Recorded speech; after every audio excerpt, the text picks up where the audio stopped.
Tervetuloa taas uuden videon pariin. Mulla on täällä vuoden sijoitusteko Karon grillihaastattelussa. Tervetuloa Karo tänne meidän studioon. Kiitos. Tai itse asiassa mähän olen vaan se grillimestari. Grilliä nyt tässä ei ole, me voidaan kuvitella. No, mä laitoin sulle vähän tuommoista liekehtivää valoa tuohon loimuttaa taustalle, että olisi vähän kotoisampi olo, mutta ei ole ihan grillimeininki kumminkaan. Ei ole nyt grillimeininki, joo, mutta siis grillihän se voitti. Eli sellainen pallogrilli, jonka ääressä sitten tapahtuu magiaa. Kyllä. Ja sä siellä grillailet ilmeisesti, tässä nyt ei ole tarkoitus hirveästi grillailla sua, vaan lähinnä ehkä tutustua siihen, että kuka tämä mies tässä Karon grillin takana on. Eli sähän oot toimittaja, sä oot kirjailija, onko se jotain muutakin? Varmaan todella paljon. Siis niin kuin hattu vaihtuu ja rooli vaihtuu. Käyntikorttiin ei mahtu, mutta onneksi ei käyntikorttia enää ole. Mutta joo, siis toimittajahan mä taustaltani. Joo. Eli on Arvoperissa olin pitkään, olin ensin toimittajana ja sitten oli freelancerina ja sitten oli toimituspäällikkönä ja siis kohta tulee 25 vuotta, siis 4. vuosissa toimittajan hommia pörssipuolella, että on katsonut tätä maailmaa siitä. Ja se on ollut, mulla on tämä missio saada suomalaiset sijoittamaan paremmin, ja sitä mä oon nyt sitten yrittänyt tässä toteuttaa eri rooleissa. Sähän oot Oksaharukikkaa kirjoitellut näitä gurukirjoja. Kyllä, joo. Siis Sijoitukun guruhan on niin itse asiassa tosi hyvin mennyt. Et se on niin uponnut siitä selvästi tullut tänne moderni klassikko, ja sitten tehtiin näitä muitakin guruja, joissa oli sitten Brandon Walker, kyllä. Jarkko Aho mukana. Niin. Et se on myös ollut sitten niin sijoituspuolen tekemistä. Me ollaan siis joskus silloin ehkä jossain kirjajulkkareissa silloin Nordnetin vanhoissa tiloissa meillä oli joku juttu. Niin missä... nyt me ollaan täällä Töölönlahden rannalla, silloin oltiin siellä yliopiston luona. Kyllä, joo. Jos me lähdetään siitä liikkeelle, että miten tämä niinku Karon grilli on syntynyt, että kun sä oot nyt tehnyt tätä ja haluat tätä niinku kansankapitalismia ja muuta, niin mikä sut ajo tekemään nimenomaan Karon grilli konseptia, formaattia? No oikeastaan ajatus lähti siitä, että mä halusin tehdä kunnianhimoista talousjournalismia ja pörssijournalismia nimenomaan. Siis haastatella yhtiöitä, esittää yhtiöiden toimitusjohtajille ne kysymykset, jotka mua yksityissijoittajana, piensijoittajana kiinnostaa. Ja pyrkiä saamaan niin silleen aika kovaa, myös niin tiukkaa haastattelua. Ja sitten myös jututtaa muita niin sijoitusmaailman staroja. Minulla on siis ollut Nalle Wahlroosia ja Vesa Puttosta ja Seppo Saariota siellä, ja jolloin voidaan sitten puhua ehkä niin kuin ihan sellaista nopeaa uutista, nopeaa lehtijuttua, tai vaikka niin kuin 10 000 merkin, joka on aika pitkä, jos sanotaan 6-7 liuskan juttu, niin sellaistakin syvällisemmin sijoittamiseen liittyvistä asioista, eli kapeaa kohderyhmää, suomalaisia yksityishenkilöitä, lähinnä yksityishenkilöitä, jotka on kiinnostunut sijoittamisesta, niin minusta tuntuu, että siellä oli siis paljon hyvää sisältöä on tullut tämän 25 vuoden aikana, mitä tätä markkinaa on katsonut, mutta ajattelin, että ehkä siellä on vielä tällainen niin kuin journalistitaustasta tulevan mentävä aukko. Että just niin kuin esimerkiksi Nordnet ja monet muutkin sitten, kun pankit tekee paljon hyvää sisältöä, Inderes tekee aivan mahtavaa sisältöä, on tehnyt todella paljon hyvää suomalaiselle yksityissijoittajakentälle, mutta ehkä sitten niin kuin tässä samalla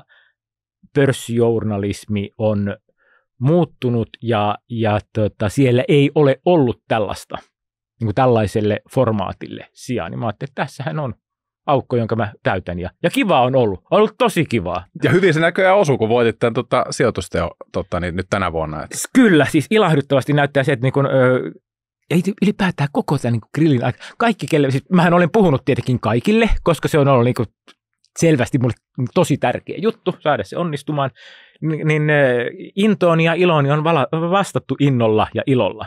Et siitä on niin kuin koko ajan se ollut hyvässä flowssa, hyvässä menossa. Ja tosiaan sitten on vielä tuntunut, että on löytynyt yleisökin, ja se alkoi olla heti alusta. Et se tuli ammattilaiset, sitä alkoi niin kuin salkunhoitajat, varainhoitajat, analyytikot alkoi antaa palautetta ja kertoa sitä, ja sitten on niin kuin toisilta yritysjohtajilta liike-elämässä eri rooleissa olevia. Niin kuin tuntui, että sieltä ammattilaisista se lähti leviämään, vaikka mä olin ajatellut, että mä niin kuin ikään kuin vertaisille enemmän niin kuin yksityissijoittajille teen. Tämä Karon Grilli, niin sehän on niinku yleisölle ilmainen. Sä laitat sen Tubeen ja Spotifyhin ilmeisesti ja aika lailla audio edellä ilmeisesti muutenkin, että siinähän ei varsinaisesti mitään graafeja tai mitään tuloslaskelmia katsella. Se on sellaista yhtä mielenkiintoista kuin tämä meidän keskustelu. Kyllä, just näin. Kaksi ihmistä keskustelee tuolissa vastakkain. Kyllä. Niin, onko se niin, että firmat maksaa siis siitä, että he pääsee sinne sun haastatteluun ja sitten sä grillaat niitä mahdollisimman tehokkaasti siinä vai mikä se niinku bisneslogiikka siinä, koska mä oletan, että sä jotain saat itselläskin siitä. Joo, siis mä nimenomaan halusin sellaisen mallin, jolla mä pystyn tekemään kunnolla ne taustatyöni. Eli rahoitus on tosiaan silleen, että siis mulla on ollut siellä marinadiyhteistyökumppaneita, eli on ollut jonkin sijoituspalveluyhtiön sisältöä, joka on ollut, että mä oon haastatellut esimerkiksi salkunhoitajaa ja sitten, että se on ollut sellainen säännöllinen. Mulla oli ensin Nordea Funds ja sitten oli S-Pankki. Että se on niin kuin yksi tulonlähde ja toinen on sitten nämä firmat. Ja, eli mulla on suurin piirtein joka toisessa jaksossa on firma haastateltava, eli toimitusjohtaja, tai sitten voi olla myös salkunhoitaja, joka on sitten ikään kuin tällainen maksullinen sisältö tai sisältömarkkinointi. Ja sitten suurin piirtein joka toisessa on joku muu. Että Nalle Wahlroosilta en pyydä rahaa. Eli se ajatus on se, että koko homma, niin kuin koko tuotanto on journalistinen sisältö, ja sitten siellä on osa on näitä sisältömarkkinointia, eli yhteistyö, rahalla saatuja paikkoja. Mutta siis se ei ihan toimi sille, että rahalla ilmoittaudutaan, vaan että mä toki valitsen, eli mä pyydän yhtiöitä. Ja tietenkään kaikki yhtiöt eivät tule. Siis ei valitettavasti tämä bisnes ei ole niin helppoa, että mä vaan lähetän, että tervetuloa tämän verran maksaa, vaan tietenkin kun kaikki yhtiöt eivät tule. Mutta joo, siis näin toimii ja se on mahdollistanut sen, että mä en varmaan niin kuin mitään koko toimittajan urallani niin kuin ihan harvoja juttuja, joihin mä oon pystynyt käyttämään sillä tavalla aikaa ja paneutumaan niihin haastatteluihin kuin mitä nyt.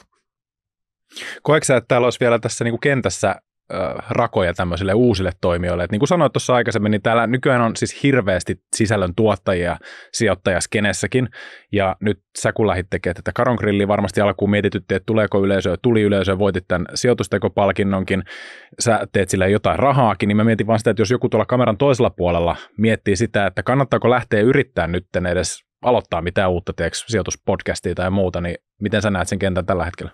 Siis ainahan kannattaa yrittää, koska mistähän ei tiedä, että mikä lähtee sitten vetämään. Siis mä lähdin rakentamaan menestystä, mutta enhän mä tiennyt, siis että tämä on mennyt niin kuin näin. Mä osasin odottaa, että menestystä tulee, mutta tämä on niin kuin ylittänyt odotukset niin kuin todella. Et siitä tuntuu, että Karon Grillistä on vuodessa tullut sellainen niin kuin, toisaalta niin kuin place to be ja toisaalta niin kuin ohjelma, joka täytyy kuunnella. On vakiokuuntelijoita, ihmisiä, jotka kuuntelee jakson toisensa perään, vaikka siellä olisi sellainen firma, joka ei oikeastaan niin kuin firmana kiinnosta, mutta niitä kiinnostaa se, että se kiinnostaa se ohjelma. Ihan samalla tavalla kuin vanhaan aikaan, lineaarisen telkkarin aikaan katsottiin joku tietty keskusteluohjelma aina, riippumatta siitä, että kuka siellä on vieraana. Niin vähän samalla tavalla tuntuu, että on tullut sellaista yleisöä. Mutta niin, siis varmasti löytyy, se on joku ennakoimaton tapa, millä sitä ryhdytään tekemään. Onko se lyhyt formaatti, onko se pitkä formaatti, onko se monologi, siis kun monologihan voi olla kiinnostavaa, sellaistakin, taikka podcast-puolella näkyy olla monologia, johon väliin sitten otetaan jotain haastattelua tai tällaista. Kilpailu toisaalta on myös kovaa, eli kyllähän ihan tuolla niin kuin tubessakin on paljon kamaa, jotka sitten huomaa, että jota itse seuraa, mutta katsoo, että välttämättä katsojaluvut ei sitten niin kuin ihan hirveän korkealle nouse. Mutta se, että niin kuin ihmisten aika on arvokasta. Et nyt kun tarjontaa on, niin aika tarkkaan, ainakin omasta käytöksestä huomaa sen, että spottarissa, mitä sieltä sitten tilaa, niin aika tarkkaan saa olla ne, että mitkä podit on säännöllisiä ja joita sitten tulee kuunneltua. Kyllä.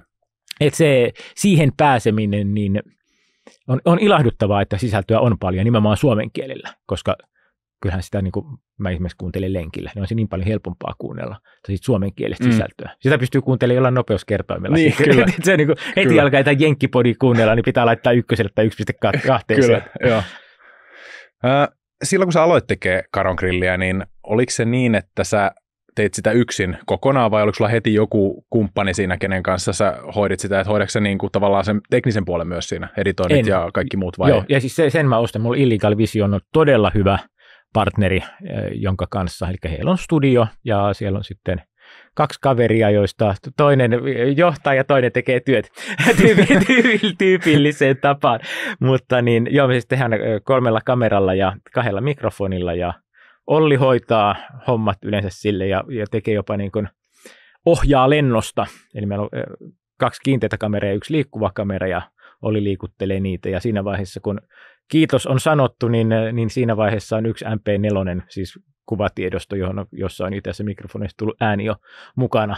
Periaatteessa siis tietenkin sitä pitää teknisesti editoida, mutta niin kuin raaka video on jo siinä vaiheessa valmis.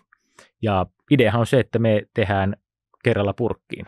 Eli Ylellä käytettiin tällaista termiä kuin piilosuora ja sillä ajatuksella. Ja se on itse asiassa useammaltakin yritysjohtajalta on tullut kiitosta siitä, että he tietää, missä asiayhteydessä tai missä sanat käytetään. Että se ei ole sellaista, että leikataan 1 kommentti tuolta ja sitten toimittaja viisastelee päälle ja sitten tulee toinen täältä. Mä yritän olla tiukka haastattelukysymyksissäni, mutta toisaalta myös reilu.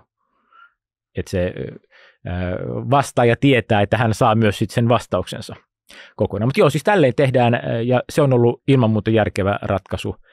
Varsinkin kun mä huomaan, että mä keskityn aika paljon, niin mä valmistelen haastatteluja paljon, ja jotta siihen saa sen tietyn tiukkuuden, samalla tietyn hauskuuden, rentouden, että sit saa tehtyä viihdyttävän, mutta kuitenkin samalla tiukan.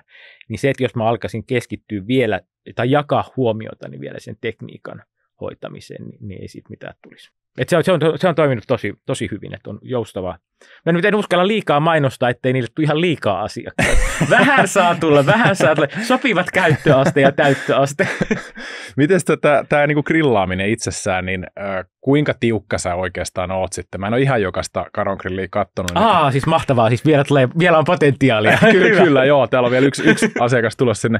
Niin se, että onko nämä niinku yritysjohtajat ja muut, tuleeko ne mielellään sinne, että jos kumminkin formaatin nimi on Karon grilli ja tarkoitus on grillata heitä ja ehkä pistää jopa tiukkoihin paikkoihin siinä, että kun pyritään saamaan totuutta julki tai esiin heistä, niin tuleeko se mielellään kumminkin sinne? No ne, ketkä on tulleet, niin ne on tulleet. Onko se jotenkin etukäteen jo funtsittu ne kyssärit sillä, että he tietää, että mistä puhutaan vai? He tietää, mistä puhutaan. Eli mä oikeastaan niin mä sanon, että tämä on niin kuin sijoittamisen ykkösaamu. Vähän niin kuin myös siinä, niin kuin, että vieraat on ihan kiinnostavia ja tehdään niin kuin laaja haastattelu, mutta siis periaatteessa journalistisella tavalla, eli kerron mitä aihepiirejä käsitellään. Yleensä se käydään jo ihan siinä niin kuin alkukeskustelu. Yleensä mä kysyn myös, että vieraalta, taikka jos on IR:n kautta, niin voidaan keskustella IR:n kanssa, että onko jotain aihepiiriä, joita erityisesti haluatte nostaa esiin, koska sen mä oon toimittajana huomannut, että aina kannattaa kysyä, että mitä te haluatte kertoa, Kyllä. Koska silloin voi löytää jotain sellaista, mitä ei ole oivaltanut muuten. Eli aihepiirit tietää, mutta kysymyksiä mä en kerro, että se on journalistinen periaate siinä. Kysymyksiin ei voi vaikuttaa, mutta vastauksiin voi vaikuttaa ihan sillä, että mitä vastaa.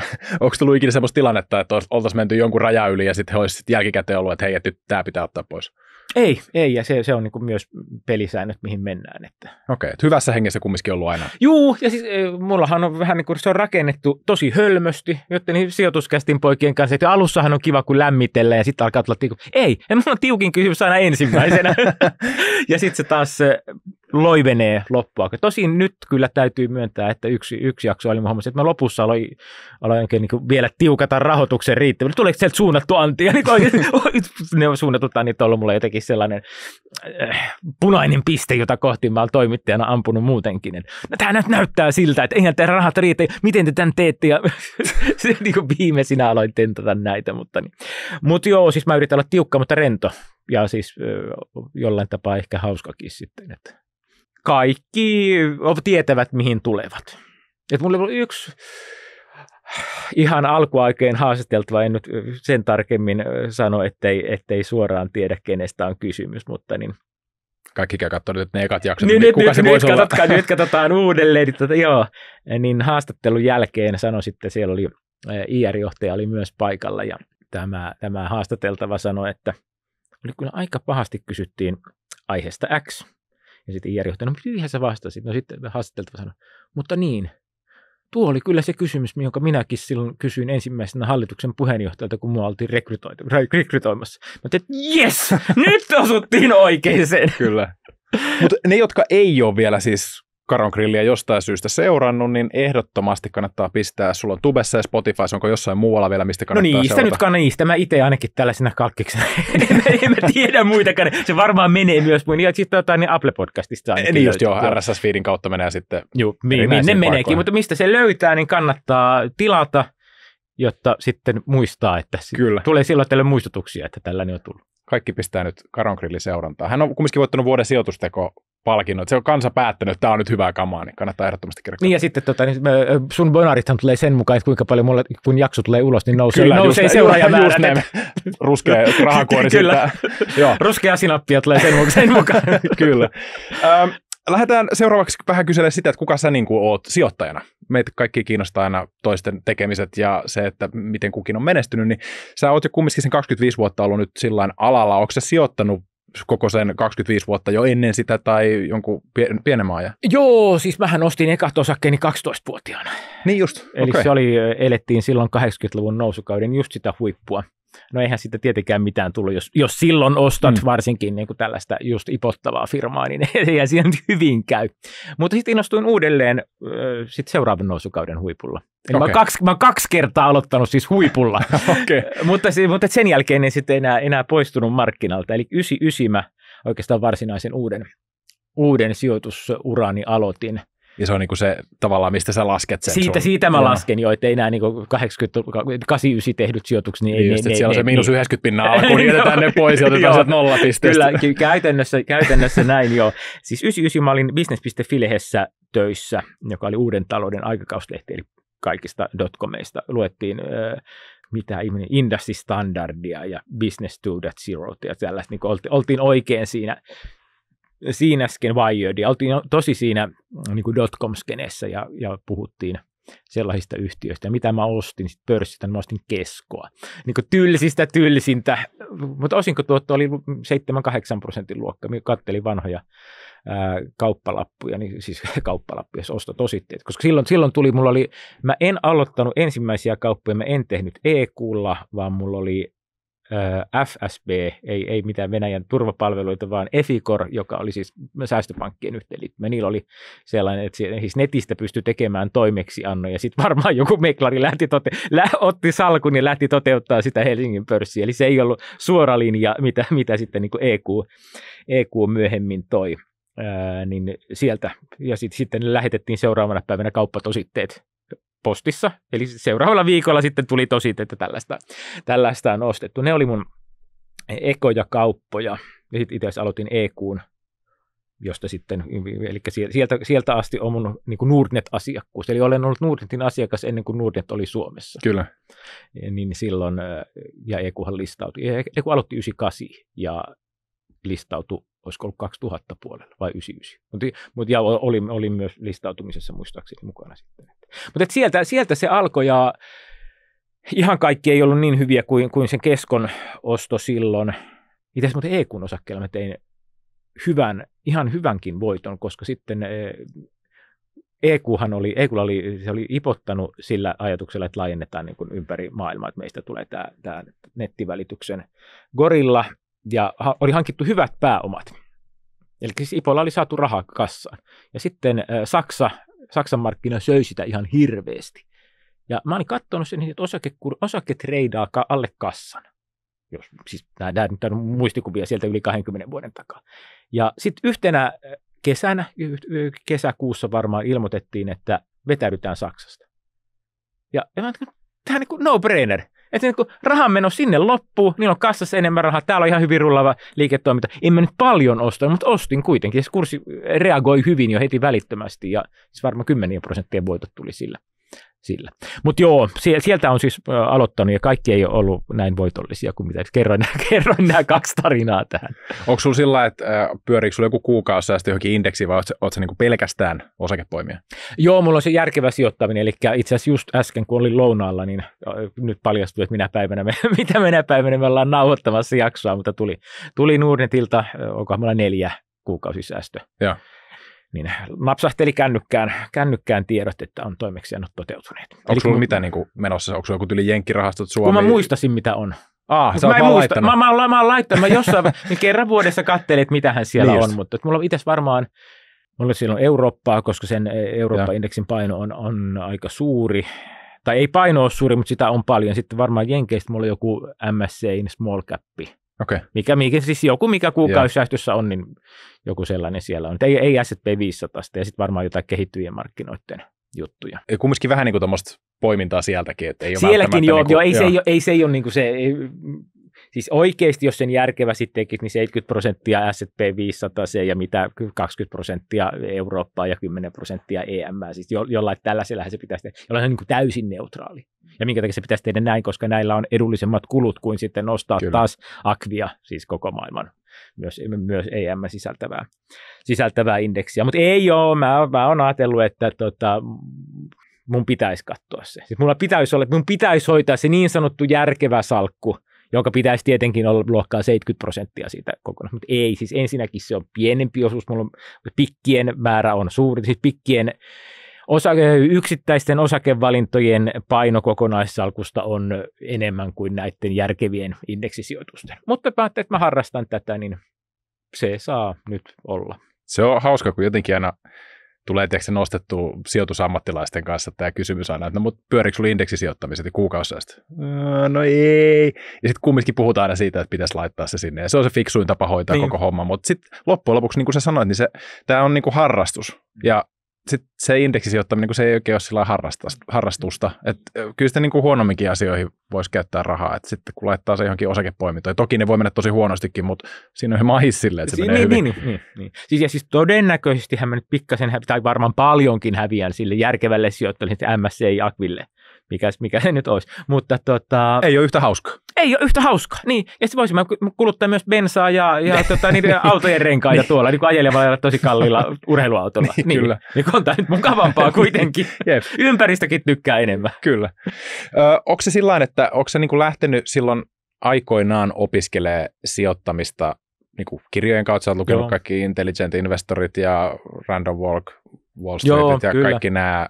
Ja sitten sitä kautta mä ehkä kuvittelisin, että ainakin kun sä oot nyt Oksaharjunkaan noita kirjoja kirjoitellut ja Random Walkerin, niin luulisin, että sä oot ehkä enemmän siellä arvopäädyssä. Juu. Sitten mä oon arvosijoittaminen on kaunistelutermi halpissijoittamiselle.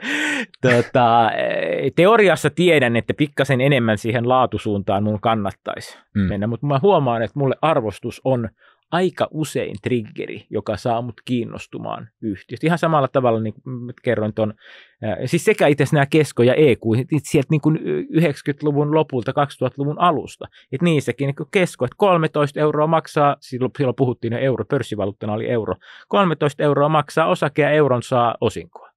Ja no tämähän kuulostaa aika hyvältä. Taikka just tämä, että mä pääsen ostamaan osaketta alle kassan arvon. Toivottavasti se nyt oli alle kassan, mutta suurin piirtein jotain tällaista.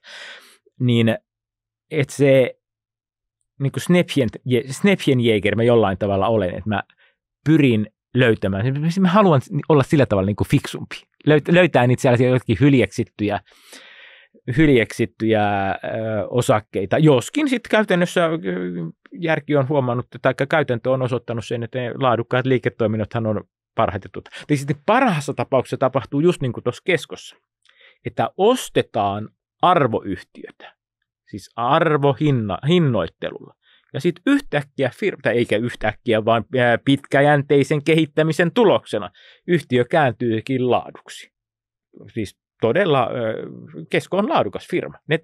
Ne on löytänyt niin kuin selvän strategian, jolla ne pystyy pitämään tuohon kauppiaat riittävän kaukana, ja sitten on niin kuin investointiputkea pohjoismaiseen tai pohjois-eurooppalaiseen rautakauppaan ja tekniseen tukkukauppaan, niin sitä riittää.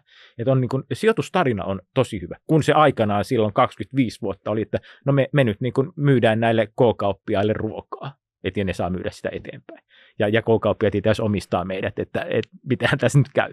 Niin, siis sellainenhan on kaikkein loistavinta, mutta ei siis mun sijoitusfilosofialla tai sijoituskäytännöllä, siis mä voisin teoriassa tietää, että näin kannattaisi toimia toisin, mutta mä käytännössä en toimi. Niin mähän en koskaan mitään Teslaa löydä, mä en pääse Nvidiaan mukaan. Koneenkin missasin, kone oli silloin 00-luvulla ja vielä 10-luvullakin niin kuin todella hienoja. Aina kannatti ostaa konetta, se oli aina kallis, mutta liiketoiminta vain rullasi eteenpäin ja sitten se tuli vaan aina kalliimpi. Tai siis pysyi yhtä kalliina, mutta kun liiketoiminta eteni, niin kurssi nousi. Niin joo, siis tiedän tämän oman selvän puutteeni sijoittajana, mutta tämän kanssa pitää yrittää elää. Se on melkein ehkä helpompaa niin, että on erikoistunut johonkin. Pystyy oikeasti sillä spesifisti katsoa. Saa aika helposti jo siinä vaiheessa, kun lähtee screenailemaan osakkeita, niin sä pystyt jo heti ottaa sen niin kuin shortlistan siitä, että sä et lähde, niin kuin mulla on vähän ehkä ongelmana se, että mä lähden ampuina haulikolla vaan sit, niin kuin sinne suuntaan, missä on kovin elämölö päällä milläkin hetkellä, ja sitten vaan lähdetään sinne ja yritetään ratsastaa aina aallonharjalla sen aikaa, kun se aalto on päällä. No tässä markkinassa toi varmaan juuri kannattaa, koska nythän tuntuu, että nyt mennään sillä niin kuin aallonharjat menee entistä korkeammalle. Nyt varsinkin silleen, kun muutaman kuukauden tähtäimellä, niin tämä mun osakevalintahomma niin ei toimi. Mä oon yrittänyt lähteä vähän tällä, pitäisikö lähteä näin, siis meillä on tuossa kirjoja, itse asiassa just teidän kirjoja tuossa kirjahyllyssä, niin mä just katsoin sellaista pikkugurua ainakin, niin siinähän oli niin kuin pikkufirmoja nimenomaan. Sitten on... Siis minä pieniä firmoja rakastan, voi että. Okei. Siis aivan mahtavaa, koska siellä voi kokea, että yksityissijoittajana on niin kuin oikeasti voi saada informaatioetumatkaa, ja ennen kaikkea se, että niin sieltä on moni muu peluri poissa. Et siis ne on alianalysoitu ja syystäkin, koska käytännössähän nämä itse firmat joutuu tilaamaan ne analyysit, koska sijoittajakysyntä ei ole, tai kenenkään osakevälittäjän ei kannata tehdä sitä analyysiä niin kuin, sitä kautta, että sieltä saisi trading tulee, tai noita kaupankäyntikomissioita. Niin että ne on siinä mielessä, ne on alianalysoituja. Ja sitten siellä on niin kuin leikkikentältä on muutamat, tai aika suuri osa sijoittajista, niin kuin suuri osa sijoitusrahasta ei voi olla sellaisessa alle 100 miljoonan firmassa. Ihan siis teknisistä syistä ja toiseksi ihan säädännöllisistä syistä. Siellä on laatuguru, pikkuguru, arvoguru. Sitten oli se, missä oli vähän Cathy Woodinkin näitä kasvuperiaatteita. Kun muistaisin kirjan nimen vielä. Se oli se tyyli joku, että rikastu 8 eri tavalla tai joku tällainen. Vai 10. Joku sellainen. Mutta siinä oli joka tapauksessa monta eri gurua. Kyllä, joo, niin oli. Niin miten, kun säkin oot kumminkin kirjoittanut sillä laajasti eri tavallaan sijoitustyyleistä, niin onko se sillä, että sä joudut vähän niin kuin lähteä epämukavuusalueelle siinä mielessä, että kun on lähtenyt kirjoittamaan jostain semmoisesta aiheesta, mihin ei välttämättä ole vielä vihkiytynyt, okei, siinä oppii jotain, mutta onko se kokenut jonkun niistä kirjoista sillain mielekkäimpinä, kun on lähtenyt kirjoittamaan ja etsii tietoa? No varmaan itse asiassa just tämä Sijoita kuin guru, jossa käydään siis näitä hyvin perinteisiä. Niin, siinä on siis todella monta klassikkoa ja Kyllä. sitten miten ihme nämä, miten mä muistan nyt sen, siis ei sitä niin montaa vuotta edes ole, kun mä kirjoitin sen kirjan, just tämä, missä on nämä Cathie Woodia ja Peter Thieliä ja muita, niin totta kai se lähtee sieltä, kyllä ehkä varmaan niin kuin vanha Warren Buffett on lähimpänä mua itseäni. Warren Buffett ennen kuin hän tapasi Charlie Mangeria. Okay. Eli oppi Mangerilta sen laadukkaan liiketoiminnan. Mä oon vielä siinä vaiheessa, mun pitäisi nyt tavata se Manger, että mä pääsen sisään niin kuin enemmän uskallan arvostaa sitä laadukasta liiketoimintaa. Onko sulla vippukäytössä, jos Buffett on kumminkin sellainen semisti esikuva? Ei. Onko ikinä ollut? Ei ikinä. Ja siis tällä hetkelläkin, mulla on niin 2010 nollakorkobuumin ajan, niin mulla niin koko ajan oli käteispaino liian suuri. Nyt mä oon yrittänyt tässä laskumarkkinoilla, varsinkin Helsingin pörssin matavassa, niin yrittänyt saada käteistä laitettua markkinoille. Käteispainon pienentäminen on mun tänne. Mikä siis johtaa taas sellaisen ongelmaan, että jos musta tuntuu, että toi osake muuten kannattaisi myydä, mun täytyy saada käteispainoa pienemmäksi. Miten tämä yliarvostetun osakkeen myyminen tukee tätä mun tavoitetta? Niin ei millään tavalla, jolloin mä jään sitten roikkumaan niihin. Et siis tässä on paljon virheitä, joita pystyisin välttämään. Vähän niin kuin se, että Buffettikin on nyt vissiin kerännyt sitä käteiskassaa. Silloin on aika paljon. Niin, silloin vähän enemmän vielä kuin mulla. Niin, pari euroa. Euro, kyllä. Mites kaikki tämmöiset niin kuin vaihtoehtoiset sijoituskohteet, sanotaan niin kuin kiinteistöt tai kulta, joku muut hyödykkeet, bitcoinit? Joo, ei ole bitcoinia vieläkään, eikä ehkä kovin herkästi tule. Siis bitcoinissahan voisi nimenomaan kannattaa olla tällä tavalla, mitä niin kuin ottaa se aallonharja. Nyt voi olla rakenteellisia syitä. En tiedä, minkä verran niistä on hinnoiteltu, koska bitcoinissahan ei voi kyllä hinnoittelusta puhua, kun ei ole sitä ankkuria, sehän on täysin sitä niin kuin, luottamuksen. Ja siinä jos missä arvataan, että mitähän markkinat isossa mielessä tekee seuraavana. Mutta ei ole tollaisia, siis ei ole mitään kryptoja. Täytyy myöntää, että silloin kun oli tämä, tai huomasi Yhdysvaltain presidentinvaalin julkistamisen jälkeen alkoi tämä kryptobuumi, niin mä ostin, nyt mä taas muistais firman nimeä, mutta Ruotsista löysin tällaisen, joka siis ETNiä tekee kryptopuolelle, niin Coinshosta joku tällainen. Joo. Nordetin kautta ostit. Nordetin kautta ostin, ja siis siinäkin valitettavasti mulla oli vaan kruunutilillä sen verran vähän, että mä laitoin vaan ne kruunutilillä olleet. Olisi tietenkin kannattanut vaikka Handelsbankenia myydä ja vapauttaa siitä kruunuja, koska siis kurssihan on noussut 50% tässä muutamassa viikossa. Mutta se oli lähinnä tällainen kokeilu, että enhän mä ennättänyt perehtyä siihen firmaan sen paremmin, mutta luin jonkun, nekin oli myös tilanneet maksuanalyysin joltain firmalta ja katsoin, että siellä oli PE alle 10. Jo silloisilla ennusteilla niin oli kuitenkin sitten jotain kryptoja taseessakin, niin vähän tällä. Mutta en ole niihin siis kryptoihin lähtenyt. Mulla on siis aiempia asuntoja on jäänyt, että on vanha kämppä vuokrakäytössä. Salkkua paljonkin tasapainottaa metsä, eli pappa aikanaan oli siis tehdaspuulla metsän ostajana, tai siis puun ostajana osti teollisuudelle puuta, ja sitten osti myös itse metsätiloja, pieniä, jotka on nyt sitten, siis useita pieniä, jotka on nyt sitten käytännössä siis mun äidilläni ja mulla, ja sitten taas mun serkuillani, ja serkkujen lapsilla sitten, niin. Sulla on aika hajautettu portfolio. Se on joo. Ja siis siinä mielessä mietin, että mun ei oikeastaan niin kannata tehdä mitään tällaista. Mun ei kannata laittaa tätä Exceliin, että mistä mä saan sen optimaalisen hajautushyödyn, koska sitten käytännön elämästä nämä nyt kuitenkin menee vähän sinne sun tänne. Mutta esimerkiksi metsätiloista mä ihailen sitä, jos Stora Enso saa nyt aika nopeasti mieleen, vai onko ne saanut jo myytyä? Ei kai ne ole saanut myytyä. Omia Ruotsin metsiä, koska siis nyt kannattaa myydä amerikkalaiselle jollekin niin kuin infrastruktuuri tai jollain ehkä niin kuin vihreällä kulmalla olevalle sijoittajalle tämä, koska siis tämä raakapuun hintaralli, mikä johtuu Pohjoismaissa siitä, että Venäjän puut ei enää ollutkaan käytössä, niin onhan se nyt tehnyt tosi paljon, nostanut sitä raakapuun hintaa sinne. Ja kun metsätilat arvotetaan yleensä sen siellä olevan puun mukaan, ja kuinka paljon sen puun hinta on, ei siellä missä metsämaahan on hyvinkin edullista, niin tällä historiallisella kehityksellä se todellakin kannattaa myydä jollekin yhdysvaltalaiselle sijoittajalle, joka ei tiedä, kuinka metsäpalstojen hinta käyttäytyy ja kuinka huonot ne oikein todelliset tuotto-odotukset siellä on.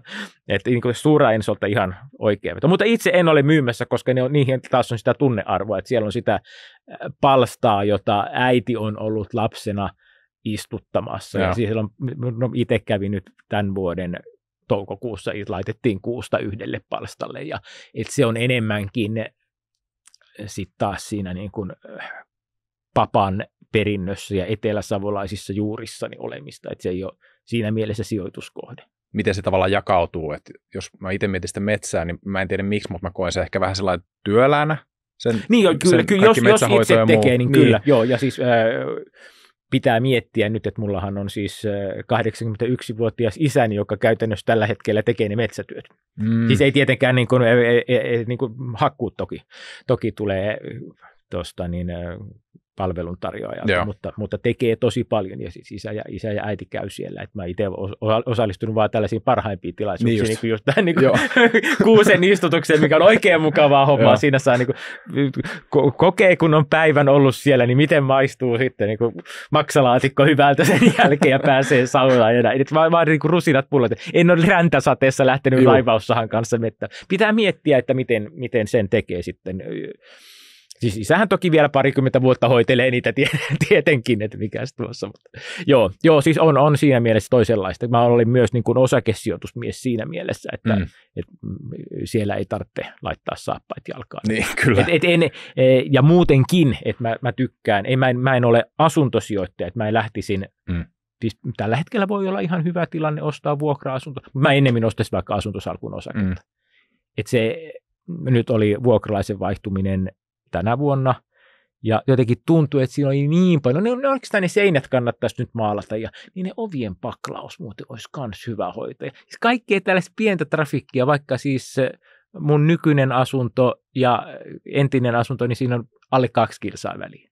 Mutta kuitenkin lähde hoitaa nyt sitä pientä asiaa, että ei, tämä ei ole mun nyt. Minä en ole se asuntosijoittaja. Musta on hienoa, että paljon nuoria asuntosijoittajia tuli tai on tullut markkinoille nyt viime aikoina, mutta se ei ole mun juttu. Et mun osakesijoittaja on niin paljon helppoa. Rahat saa parissa päivässä, jos sitä haluaa, varsinkin jos on sellaisissa likvidissäkin osakkeissa, että ihan kaikki laitettu sellaisiin pieniin, kaikkein kiinnostavimpiin niihin pieniin yhtiöihin olemattomalla likviditeetillä, niin on. Olen osakesijoitusmies. Teillä ainakin nyt jonkun verran ollaan himas puhuttu rahasta ilmeisesti, koska teillä on sitä metsää, mutta onko tämä niinku osakeinnostus sitten tullut kodin kautta vai jostain muualta? Joo, sitä metsää ei silloin ollut, että se oli vielä niin kuin pappa ja mummi hoiti sitä silloin, kun olin itse lapset, ne ei ollut vielä sitten äidillä taikka mulla. Et se oli vähän niin kuin etäisempää, mutta joo, mitenhän se oli silloin 80-luvulla. Siis iskä oli myyntiedustajana Saarioisilla työelämässä, eli kiersi Itä-Suomessa suurkeittiöitä ja myi sinne sitten suolakurkkuja ja punajuuria. Et se oli niin kuin iskän työhomma. Et varmaan siis niin kuin iskä oli innostunut sitten, siis valtion obligaatioita ostettiin silloin 80-luvulla, käytiin mä muistaakseni mulla oli Kansallispankki, kun se oli sellainen, oli Jeans Club, jossa oli sellainen farkkukantinen säästökirja, koska sitten käytiin pankkikonttoriin tallettamassa rahat, ja muistan, että silloin oli valtion obligaatioissa, sitten niin kuin leikattiin niitä kuponkeja. Sitä mä muistan, että sellaista säästämistä. Oliko se jotenkin hyvä diili silloin? 10% korko on ihan jees. Ihan jokaisesta osakkeista ei ole 10% tuottoa vuodessa saanut. Kyllä. Mutta niin, se oli varmaan, niin kuin iskä oli ostanut sitten, olisiko silloin ollut jotain, varmaan valtion, olisiko Neste tullut pörssiin tai jotain tällaisia. Osallistui näihin valtion yksityistämisiin. Ja sitten mistä mä innostuin, niin 80-luvun lopun nousukausi Me Naisissa oli juttu sijoittamisesta. Siellä oli niin kuin kaikkea, oli kultaa ja osakkeita ja asuntoja, eli vertailtu eri sijoitusmuotoja, ja tietysti mua kiinnosti se. Ja Me Naisissa siis? Me Naiset, kyllä. Miten se on nyt jotenkin, kun musta tuntuu, että nyt jotenkin vasta on herätty taas siihen, että naisten pitäisi kiinnostua siinä sijoittamista enemmän. Mutta ehkä se oli just se ratkaiseva juttu silloin 80-luvulla. Niin. Se ilmestyi tietenkin niin kuin juuri äärettömän huonoon aikaan, eli kun oltiin, eli naapuri oli jo rahat tehnyt. Mutta näin mä muistan, mä luin sitä meidän mökin Huussissa, eli se ei ollut edes niin kuin päivän tuore, koska se oli jo sinne mennyt, ja sitten Suomen viestintäkehitys listautui. Ne mainosti telkkarimainoksella, jossa oli kuvattu pörssitalolla, tulee jakamaan lehtiä kanssamme. Mutta joo, kyllä mä haaveilin toimittajan työstä. Joo, tulen jakamaan lehtiä kanssamme. Sitä kautta mä lähdin, mutta se ei ollut mitenkään, että vanhemmat olisi ollut siinä mukana. Mutta varmaan se oli just niitä obligaatioita ja sitten niitä osakkeita oli. Mutta ei se niinku vanhemmilta tullut se innostus mulle. Et se tuli Me Naisten kautta. Niin just. Ja televisiomainoksen. Siis niinku niin. Ja sitten oli niinku oikeasti markkinoinnin uhri. Et kyllä niin harvoin ipoja mainostetaan telkkarissa. Niin. Ei ainakaan nyt sinä aikana, kun mä oon ollut sillä aktiivisesti mukana, niin ei ole ollut. Eli jos joku olisiko ollut nyt tässä viimeisessä buumissa. No ainakin netissä pyörii kaikennäköisiä. Netissä pyörii, mutta olisiko ollut telkkarissa? En tiedä, se johtuu ehkä siitä, että telkkari ei katsota ihan niin hirveän se paljon. Se voi olla se. Mä just rupesin miettimään samaa, koska siis kyllähän joku silmäasema tai joku, niin sillä taisi olla kyllä joku tällainen ihan telkkarimainoskin. Voi olla, joo. Mutta toki kun markkinointi on muualla. Että se on... Niin, se on vähän muuttunut toi kenttä. Onneksi, koska siis nyt se markkinointi on esimerkiksi sellaista, että käydään, tai niin kuin sijoittajille esittäytyminen on sitä, että käydään vaikka on nämä esittäytymistilaisuudet, jotka näkee netistä, ne saattaa käydä täällä, tai ne käy Inderesillä, tai ne saattaa käydä Grillillä kertomassa firmastaan. Niin onhan se ihan toista kuin se, että myydään mielikuvalla, tulee jakamaan lehtiä kanssamme. Niin on. Se oli muuten hauska, koska sehän oli nurkanvaltausyhtiö täällä Suomen viestintä. Oikeasti ne tuli jakamaan lehtiä, eli nurkkas. Ne osti Savon Sanomista nurkkaa ja Ilkasta vai mistä kaikista ne ostikaan niin kuin, lehtiyhtiöiden nurkkia. Ne oli nurkanvaltaajia. Ja mä olin aloittanut siis pörssisijoittuna, oli nurkanvaltaajalla. Kyllä. Sä alkuun puhuit tuossa niistä joistain onnistumisista sijoittamisessa. Onko jotain semmoisia niin kuin muita nostoja, mitä sä haluaisit vaan nyt paukutella ihan niin kuin luvan kanssa henkseleitä tästä, että miten on mennyt? Voi kun ois. Siis tällä mun sijoitus, siis arvosijoittaja tai halpissijoittajahan ostaa ikään kuin, siis se mitä arvosijoittaja voi ajatella saavansa on pelkästään se arvostuseron muuttuminen. Eli nyt tällä hetkellä osake on 20% aliarvostettu, tapahtuu jotain ja sitten se nousee siihen oikeaan arvostukseen, niin silloinhan se on, jos se on tällä hetkellä treidaa 80% oikeasta hinnasta, niin se on 25% voitto, minkä saa, kun sitten se on siinä oikeassa hinnassa. Ehkä se ampuu vähän yli ja sitten sit saa 30. Mutta sitä kauttahan ei saa suuria menestyksiä. Jos mä ehkä yhden voisin poimia osoituksena siitä, että niin kuin miten sattumanvarasta ja hölmöä ja pitkäjänteistä toisaalta sijoittaminen on. Hannoverse Rückversicherung. Eikä ollutkin kiva nimi, mutta siis hannoverilainen jälleenvakuutusyhtiö. Okay. Mä asuin Saksassa 2005-2007 ja olisiko just ollut silloin 2005 syksyllä oli joku hurrikaani Yhdysvalloissa, joka siis painoi vahinkovakuutusyhtiöitä ja sitten sitä seurausnuoli tietenkin jälleenvakuuttajien ongelmiksi ja sitten lopulta käyty. No osake oli tietysti silloin varmaan, en mä sitä ymmärtänyt ostaessani, mutta se oli sen takia, se oli painunut. Mä ajattelin, että kyllähän saksalaiset laskee osaa. Että jälleenvakuutus, se nyt on yksinkertaisesti, se on Excel-bisnestä. Että siinä se todennäköisyyksillä hoidetaan ja sillä tavalla, että pitkällä aikavälillä todennäköisyydet toteutuu ja kyllä niin kuin riskit on jollain tapaa hallinnassa ja sitten kun jos tapahtuu vahinkotapahtumia, niin jälleenvakuutusten hinnat nousee ja preemiot tulee ja se on, mitähän se on luokkaa 800% noussut. Eli se sattui hyvä ostohetki ja sen jälkeen yhtiö on tehnyt sitä liiketoimintaansa ihan okei, ja ne osinkosuhdekin on varmaan kuin 3% sieltä ehkä tulee. Kannattaa tarkistaa, en muista. Siis en ole katsonut salkkuun tai sitä, että mitä ne maksaa. En ole lukenut Hannoverse Rückversicherungin osavuosikatsauksia, mikä olisi tietenkin, tai saatiin vuosikertomuksiakaan 10 vuoteen. Et mä en tiedä tavallaan, mitä firmalle kuuluu, mutta tämä on ostohetkellä tehty ihan järkevä homma, ja sen se sattuu unohtaa. Niin nyt se on edelleen siis se on mulla edelleen, ja se on varmaan niin kuin suorista osakesijoituksista top 5. Niin ei se ollut ihan hirveän iso se alkusijoitus, mutta kun se on noussut sen luokkaa 800%, niin, ja osinkoakin on tullut, ja pitäisi muistaa periäkin sieltä ne Saksan valtion liikaa perimät osingot takaisin, niin 2 vuoden välein aina pitää käydä. Onko siinä siis 20 vuotta holdattu sitä nyt melkein jo vai? Suurin piirtein, joo, kyllä. Joo, varmaan ensi vuonna. Olisiko mä 2005 tai 2006 mistä ostaa? Joo. Noille tuommoisille, jos joku CryptoPro tai joku katsoo tätä videoa, niin se 20 vuotta ja 800 pinnaa, niin se ei ehkä ole ihan hirveän houkutteleva. Eikö se eikö se tule 3 päivässä? Niin, vähintään vai 3 tunnissa. niin. No, mutta siinä pitää jo vähän treidaa sitten välistä. Niin, kyllä. Joo. Mulla on vaikeuksia näiden just kryptoa, niin se kun mulle täysin tuntematon äsken luotu valuutta, niin se nousee nyt tänään 48,327%. Mä en ymmärrä yhtään miksi. Mutta mä ymmärrän, minkä takia se kiinnostaa. Kyllähän tämän jenkkivaalien jälkeen, kun alkoi seurata vähän enemmän kryptohommaa, niin kyllähän se tavattoman kiehtovaa on. Ja munkin some on ihan täynnä kaikkia, siis mainoksia.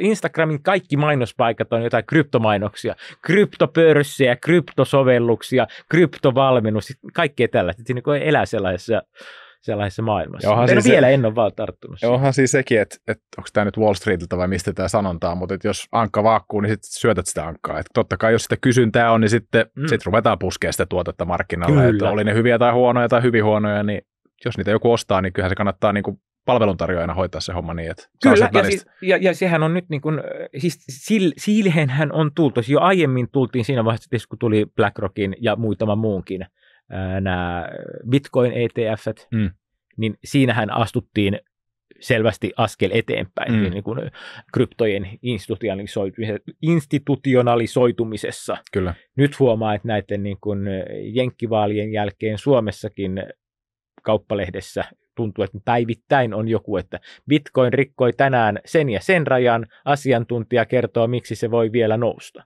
Yhtä laillahan asiantuntija voi kertoa, että miksi se voi laskea, mutta se ei ole otsikkoaihe, niin se, miksi voi nousta, niin se, on paljon, se menee otsikkoon. Niin. Tuntuu, että se on noussut, joo, mutta siis juuri näin, se on ihan toisen tyyppinen tämä ajatusmaailma siellä. Mä oon tosi tyytyväinen siihen, että mä oon siihen Hannovers ja Rückversicherungilla, että mun ei tarvinnut tehdä yhtään mitään niin, sille sieltä, paitsi hakea ne niin kuin ylimääräiset osingot takaisin sieltä Saksan valtiolta, että verottajalta pitänyt leima laittaa 2 vuoden välein. Myykö sä ikinä? Mä myin itse asiassa, mä oon myynyt varmaan tänä vuonna 2 osaketta, tai 2 osaketta. Toinen oli 3. 2. Martelaa myyn, mä huomasin, että sieltä on hyviä tappioita saatavilla. Verotukseen. Kyllä, joo. Mä järjestelin rahastosalkkuja tuossa alkuvuonna tammikuussa ja sieltä tuli sitten niin kuin, siis tavallaan sitä, mitä ei pitäisi tehdä, eli mä suurin piirtein pidin allokaation enää, vaan vaihdoin tuotetta tai vaihdoin palvelun tarjoajaa.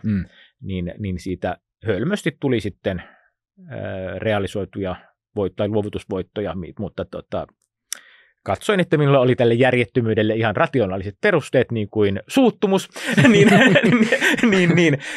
tämän päätin tehdä. Nyt vähän otin sitten sitä verotusta pois. Tosin sitten myös sen Amersports oli toinen myynti.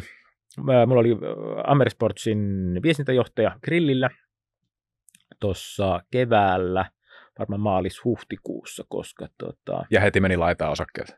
Ei, mä ostin. Mä nimenomaan ostin silloin. Okay. Mä ostin, että nyt se Amersportsista tuli tosi hyvä Q3-raportti. Ja tein sen, mitä ei, niin kuin koskaan ei sijoittajan kannattaisi tehdä, että kun tulee hyvää raporttia ja osakekurssi nousee, niin silloinhan ei pidä myydä. Mutta mä myin. Mulle riitti 50%, koska mun mielestä se, niin kun, mä käytän aika paljon EV per S-ää, huomaan, että siitä on tullut mun suosikkitunnusluku, että mä ensimmäisenä katson sitä, niin EV per S urheiluvaatevalmistajasta, niin mä en muista mitä se oli, mutta se oli aika kova, koska niillä on velkaa ja sitten niillä on hyvä marginaali, niin se oli tosi korkea, kun taas ajattelee, että samaan aikaan no nyt esimerkiksi, nyt tämä on tietysti hölmö kertoa, kun mulla on position rakentaminen kesken, mutta olen ostanut siis Vitsekurea, ja on niin potentiaalisesti kuitenkin toimiala kasvaa ihan toisella tavalla kuin rättibisnes, niin EV per S, 0,7 about. Niin mä en pystynyt itselleni perustelemaan, että minkä takia mun täytyy vaatevalmistajasta maksaa niin moninkertaisesti se kerroin verrattuna sitten niin kuin sellaisella toimialalla olevaan yhtiön, jolla jo niin kuin pitäisi rakenteellisesti toimialan tuoda kasvua. Entäs sitten kun sulla on ilmeisesti näitä realisoimattomia voittoja kumminkin aika paljon, että jos miettii, että se oli se, mikä tämä Hannover... Niin, jos juuri tämä, niin nimenomaan sanoisin sille, että podcast-hostille on sille niin kuin mahdollisimman veemäinen. Joo, niin se on se 800 pinnaa. Onko joku sellainen myynti, mikä olisi osunut todella jotenkin nappiin, tiedätkö, huippuihin tai... Ei, siis yhden mä muistan, mä myin aikanaan Sampoa vuoden huippuihin, ja se oli tosi huono veto, koska se oli siis 2000-luvun alkupuolta, mä olin ostanut Mandatumia ja sitten saanut vaihdossa niitä Sampoja, ja siis sisällä oli jo siinä vaiheessa tietenkin paljon voittoja, ja jostain se oli vapun aattona, joku meni sitten niin nousuhuumassa ilmeisesti ostamaan siinä, kun pörssi oli auki 6, Mantan lakitukseen asti suurin piirtein. Ja ihan siellä niin kuin viimeisillä minuuteilla toteutuneet kaupat, ja on niin tosi tyytyväinen. Mutta sitten sen jälkeen Samun osake on mitä ainakin 5-kertaista. Kyllä. Et se ei niin kuin, ja jos osingot ottaa huomioon, niin ainakin se 5-kertaista. Se oli niin kuin huippuihin osunut huono myynti. Mutta sitten mulla on se psykologinen taipumus, tai siis kun tiedän, aina kun tekee transaktion, niin sen jälkeenhän sitä osaketta ja yhtiötä alkaa tarkkailla, ja sitä jonkun aikaa tarkkailla, jos sinä aikana tulee uutinen, niin harmittaa. Sitten jos se on ollut siellä vuoden tai 20 vuotta, niin ei sitä oikeastaan jaksa niin paljon kiinnostaa. Mutta ne yhtiöt, joiden kanssa on aktiivinen, niin niissä tapahtuvat muutokset kiinnostaa. Niin jos pelkään, että mä myyn sen, ja just seuraavana päivänä tulee lunari tai hyvä uutinen, joka nostaa sen. Niin. Ja niinhän tässä Amerisportsissakin, se oli ottanut jo sitä kurssinousua siitä, varmaan 20% siitä osarista, mutta käsittääkseni se on poistin seurantasalkusta. Tai seurantalistalta, että mä en näe ketä on. Nyt suoraan vaan tällainen. Niin. Ei kiitos enää mitään. Siis on tiettyjä keinoja, joilla tämä voi itseään hallita, ja tämä on yksi niistä suojella, että niinku, koska mun ei tule seurattua sitä normaalisti, ja se on varmaan nyt jo pudonnut siellä Jahulla, että se ei ole enää siinä viimeksi katsottujen kurssien listallakaan, niin. Nyt mun ei tarvitse. Sitten jos se laskee taas sinne niin 10 taalan tienoille, niin sitten voi miettiä uudelleen. Se vaikuttaa semmoiselta tosi kurinalaiselta sijoittajalta, ehkä arvosijoittajalta. Siltäkö tämä kuulostaa? No ei, mutta siis se, että sä jaksat pitää pitkään, sitten sä katot sieltä nimenomaan tongit sieltä roskalaarista vähän, että mitä sieltä löytyy, ja sitten tavallaan niin kuin teet sitä semmoista vähän niin kuin Excel-työtä. Koska sitten jos miettii semmoista niin kuin ehkä, mitä nykysijoittaminen tällä hetkellä on, se on paljon sitä semmoista fomottamista ja juostaan asioiden perässä, niin Joo, se on mulle vieras. Että kyllä mä haluan perustella itselleni, ja mähän pidän itseäni hyvin intuitiivisena. Ja mulla on se, että mä pidän niin kuin mun kertakaupankäynti. Mä käyn tällä hetkellä, mun niin kuin perusosto on pienempi kuin mitä se oli silloin 99. Siellä pikkuhiljaa jotenkin rakennat niitä. Niin, siis mulla niin sanotaan, että mun normaali, että jos mä niin kuin kasvattaisin jonkin yhtiön position siihen, mitä mä ajattelin, että se voisi olla, niin se on ehkä 20 ostoa. 25 ostoa itse asiassa varmaan, kun sillä välillä. Niin se hajautetaan riskiäkin siinä sitten. Että... Niin, ja siis, siinä tulee pieni se ajallinen hajautus ja varmaan se psykologinen hajautus, mutta ennen kaikkea mä oon huomannut, että mulla ongelma on se, että jos se olisi suurempi se kertapanos, niin sitä harkitsisi ihan liikaa. Mä pyrin niin kuin vähentämään sitä, että sellaisen pienen erän voi heittää, eikä tunnu missään. Ja sitten niitä voi olla sisällä, että voi toteutua 5 kauppaa yhden päivän aikana. Jos on sitten koskemaan pilkkiä. Ja tämähän on se, mitä myös ei pitäisi tehdä, koska varsinkin näissä mä tykkään niistä pienyhtiöistä, jotka on epälikvidejä ja vähän vaihtuvia. Ja sitten jos sinne laittaa siihen sen ostotoimeksiannon vaikka jostain niin kuin 1000 kappaleesta ja toteutuu 1, niin kaupankäyntikulut on sitten kaksinkertaiset verrattuna siihen. Yritti ostaa halvalle ja joutui maksaa 3-kertaisen hinnan siitä osakkeesta. Tällaisia tänäkin syksynä on käynyt.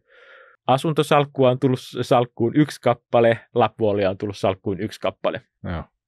Asuntosalkussa ei niin paljon haittaa, koska se on melkein 80 se kurssi, mutta lappuoli on alle 4 euroa. Niin. No mitäs sitten tämmöiset niin kuin kunnon epäonnistumiset, kunnon munaukset, mitä on niin kuin niitähän mulla on paljon. Niin.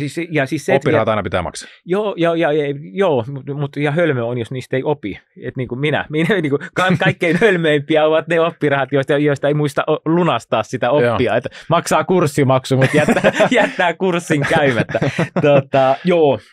Siis mä roikun... Siis, mä saatan tehdä just niin kuin arvosijoittajafilosofiani mukaisesti, mä saatan ottaa, että tämä on nyt tällä hetkellä hetkellisesti sen 20% aliarvostettu. Kun tämä nousee oikein tai siitä 80-100, niin se on 25% mulle. Ostan sillä perusteella. Ja sitten mä unohan sen. Sitten se on siellä salkussa. No siis tällaisia yleensä on sellaisia roskayhtiöitä, tai monesti on roskayhtiöitä. Sitten ne laskee. Enkä mä ymmärrä päästään niistä eroon. Jolloin siis suurin arvo, mitä siinä yhtiössä on just ne vahvistetut tai vahvistettavat tappiot, jotka sieltä saa sitten, kun ne laukaisee pois. Ja arvosijoittelu muutenkin ehkä vähän se arvoansa just, että sitten kun se laskee, niin sitten se koet, että okei, tämä on vielä halvempi kuin mihin tämä ostin, ja sitten tavallaan lisää positioon. Tosin vähän ehkä sitä jo opin tuossa, tänä vuonna oli Neste, joka oli tietysti tällainen selvä laskija, niin siinä jotenkin niin kuin oli päivän selvää, että analyytikkoennusteet on, mä luulen, että siinäkin on taas yhtä lailla psykologinen tausta, että analyytikon ei nyt välttämättä ole vaikea myöntää olemansa väärässä.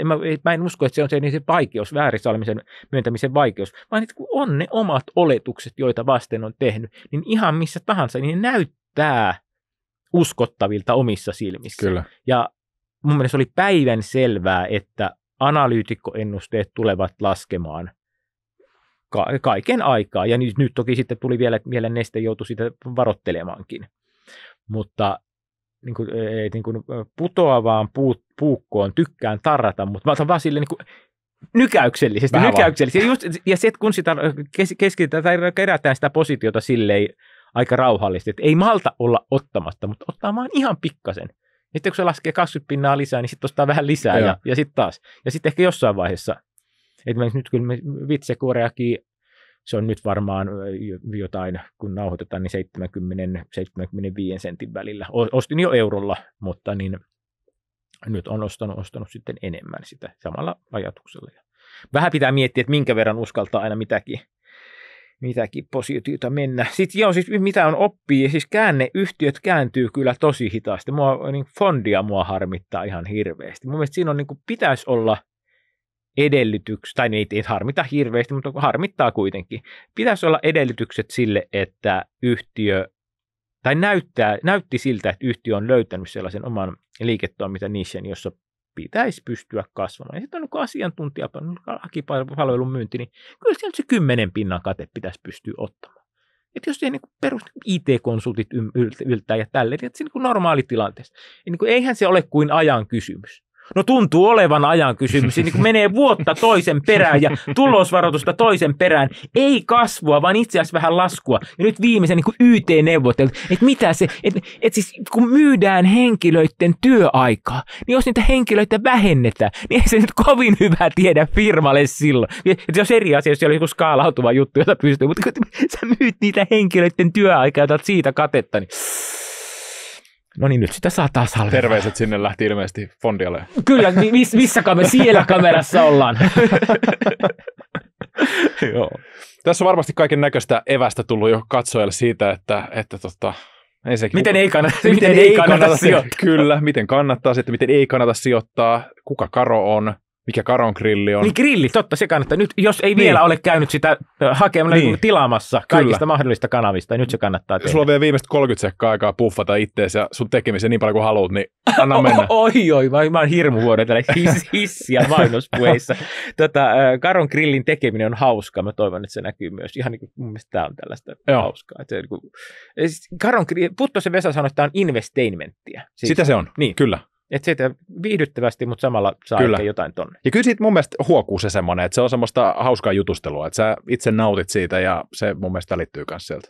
No, mutta sitten mä tykkään, että mä saan jonkun oikein tiukan kysymyksen tehtyä. Mutta hirmu hyvin toimii. Siis toimarit on tosi esiintymisvalmiita ja pystyy pärjää niistä.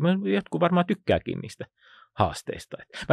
Mä esittelin tätä itse asiassa ihan sattumalta näin Edinburghin lentokentällä ennen kuin grilli tuli, niin esittelin yhdelle suomalaisen sijoitusmaailman sellaiselle vaikuttajahahmolle, näkyvälle hahmolle, ja sanoin, siis niin kuin omistajat, eli on paljon rahaa pelissä ja tuntee, niin sanoi, että onko suomalaiset toimitusjohtajat valmiita tuohon, että lähteekö ne tuohon. Hyvin ne on lähtenyt ja hyvin ovat pärjänneet, että se on ollut tosi iloinen. Ja se on kiva, että se nyt kun sä oot tuonut tätä kulmaa tähän, niin ehkä sekin alkaa leviämään. Että nyt jos siellä on käynyt vasta, tiedätkö, murto-osa TJ:stä paikalla, niin se, että se vähän ehkä sut Amerikan mallia tai semmoista teekö. Niin vähän siis joo, selvästi kun ihmiset tietää, että mihin tulee, niin vähän osaa varautua ja onhan se aina mukava vähän pientä haastetta antaa. Kyllä. Ja siis suvereeneja esiintyjä on tosi paljon.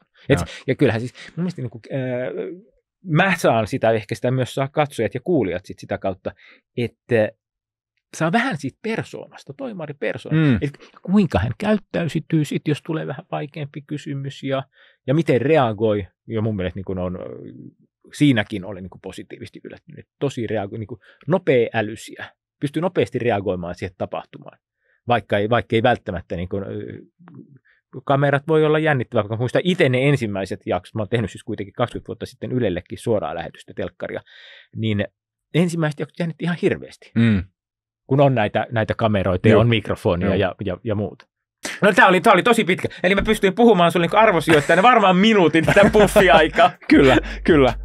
Nyt ei oikeastaan varmaan mitään sen kummempaa tässä enää, että me lopetellaan tällä kertaa tähän. Onneksi olkoon vielä vuoden sijoitusteko Karon Grilli ja Karo Hämäläinen. Kiitos, kun tulit paikalle. Kiitos. Kiva, että saatiin tällainen kiva rupattelusessio. Saatiin tavallaan, niin kuin mäkin tutustuin suhun enemmän. Me ei olla hirveästi niin kuin juteltu tavallaan siviilissä. Totta. Niin tää oli ihan hauska tällainen jutteluhetki. Kiva, että kaverit mun kamerat oli sattu olemaan päällä. Hyvä säkä. Kaverit pääs mukaan tähän näin. Mutta hei, muistakaa pistää peukkua, muistakaa pistää kanavaa tilaukseen, muistakaa pistää se Karon Grilli seurauksen kaikissa mahdollisissa kanavissa ja me nähdään seuraavilla videoilla. Morjens!